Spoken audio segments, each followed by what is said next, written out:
প্রতিটি সৃষ্টির প্রবাহমান জীবনধারায় বিজোড় সংখ্যার মধ্য দিয়ে মহিমান্বিত সময় চলে আসে।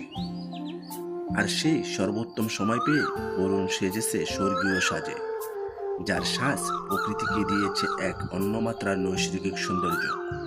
পাখির কলতান, সাথে ভ্রমরের গুনগুন শব্দ আর দক্ষিণের কোমল বাতাসের জোরালো ঝাপটায় বরুণের প্রতিটি অংশকেই নাচিয়ে দিয়েছে প্রকৃতি অবলীলায়। আর সেই সাথে চারপাশের বৃক্ষরাজি গুল্মলতারাও সবুজের চাদর মুড়িয়ে নেচে গেয়ে প্রকৃতিকে অভিবাদন জানিয়ে বরুণকে বরণ করে নিচ্ছে, যা ছিল প্রকৃতির কাছে জাঁকজমকপূর্ণ মহিমান্বিত স্বর্গীয় সুন্দর।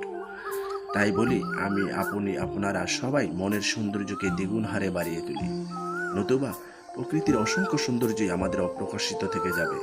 কারণ সুন্দর চিন্তাগুলো হচ্ছে আপনার ভিতরের মানুষটার উজ্জ্বল আলোক রশ্মি, যার মাধ্যমে সেই মানুষটা আপনার উজ্জ্বল আলোটাকে দিয়ে ঝলমলে সুন্দর নিখুঁত একটি পথ দেখাবে।